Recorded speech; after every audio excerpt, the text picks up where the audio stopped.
Hey everybody, welcome back to the channel.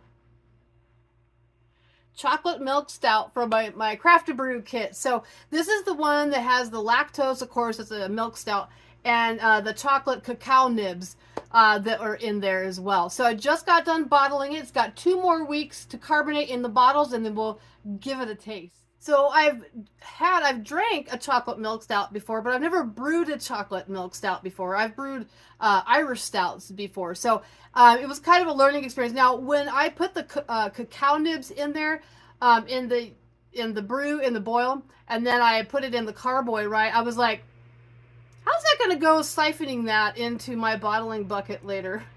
It didn't go well. They clogged up everything because you have to go down through the surface. They were floating, but then you have to go down to the surface, and it clogged everything. So it went for a little bit, but then I had to stop. And then it's only 7 pints, so I ended up just using a sieve, a screen, filter kind of a thing, and just put over the bottling bucket and just poured it out of the carboy. I just went really, really slow so that trub didn't slide down in there, and I had to filter out those cacao nibs. I also noticed, and I showed it before I started talking here in the video, how oily it looked on the surface. Hopefully that came through on the video. And that's from the chocolate, the cacao nibs as well, I'm sure. So it's super creamy. Now, I get 7 pints, but that last pint was a little bit short. So I don't know if I just lost more in the boil than normal or not. But look at that color. Let's see if I can tap the screen. There we go. But it's real cloudy, which I would expect with the lactose in there, and real creamy looking kind of. So I'm really excited to try this because I've never tried brewing this before. Like I said, it still has to carbonate for a couple weeks. And then, I don't know if you guys have ever done this. Once in a great while I do this. I get everything in the bottling bucket, and I filled all of them up. And then I look around, and there's my priming sugar still in the pan. So I didn't put the priming sugar in.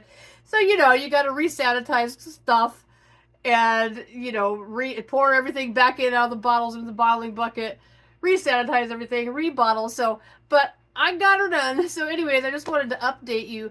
I do have a couple beers that just came in, kits. Let me show you what those are. Now, if I'm out at a pub, a brewery or whatever, tap room, I get traditional style beers. I don't go for, sometimes I do the seasonal beers when I'm there, but I tend to enjoy just the traditional beers. But when it comes to brewing, I like to try new things. And when I used to do all grain, I used to do a pumpkin spiced ale that I called Perfunkin. That's what I named it. And I did like that. It's not something I want to drink year round, but I like to try new things. So I haven't tried one with these malt extract kits from Craft to Brew. So this one is called Evil Jack Pumpkin Spice. And it actually comes with a packet of pumpkin spice flavoring, of course, as we would expect, right? So I'm anxious to try that. Like I said, I just like to try new things when I'm brewing, so I don't get stuck in the same rut. I always brew my old classics, but I do like to kind of, branch out and try stuff. So that'll be fun to do and share with you guys. What I'm excited to brew is actually a New England IPA. And I don't know if they actually named this one, or it just says she's a juicy one.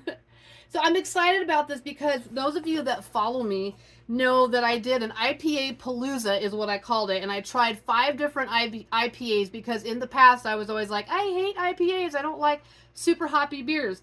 So I just kind of wanted to explore, and I actually found 3 that I loved out of that 5. And what I discovered is that I like New England style IPAs or juicy IPAs. So I've never obviously brewed one before because I thought I hated them. So I'm really excited to try this one. And check this out because there's way more hops, of course, because it's an IPA. We've got 4 different packets. We've got Mosaic. It says used for hop stand. I'm gonna have to look that up. If you guys, I'm sure you guys know. I'm learning, right? Especially with IPAs. I don't know what used for a hop stand means, but I've got Mosaic, Simcoe used for a hop stand, Citra Mosaic Simcoe blend for dry hopping. I know what that is. And then Citra, is that the same thing? Hang on. Yeah, so there's 2 of those. So add directly to the carboy after 4 days of fermentation, of course, because it's dry hopping. So I do understand what dry hopping is, although I haven't had to do that because generally that's with IPA. So I'm super excited to try that and to share that with you guys. Yeah, so let me know what was that used for? Used for hop stand. It says after boil, remove pot from burner, add at 180 degrees Fahrenheit and let sit for 30 minutes. So that's something different too.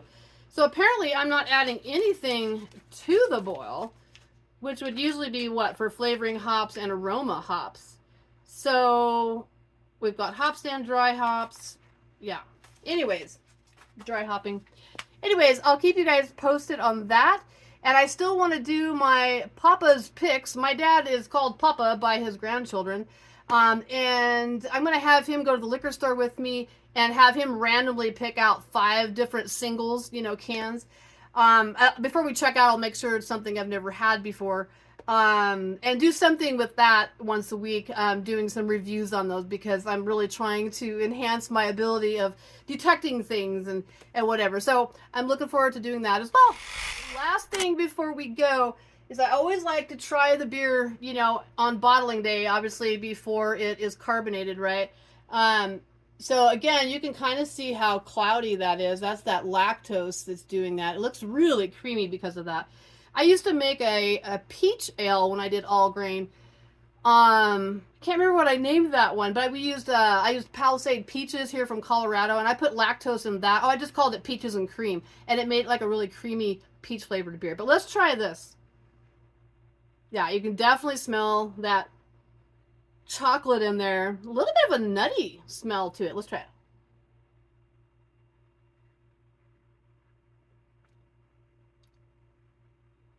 Yeah, definitely chocolatey. Like a dark chocolate, which is what I like. Um, when I get a chocolate bar, I get like 95% cacao. I really love dark chocolate, and that tastes just like that. And that lingers on your tongue, and it's creamy because of that milk or that lactose that's in there as well. Um, I'm liking that before it's carbonated. So I can't wait to see. I think I looked it up. It's I think it's like 5.5% ABV is what it should turn out to be. And like 28 IBUs, something like that. So anyways, a couple more weeks for that. Okay guys, I'm out. Thanks for joining me. See you on the next one. Bye.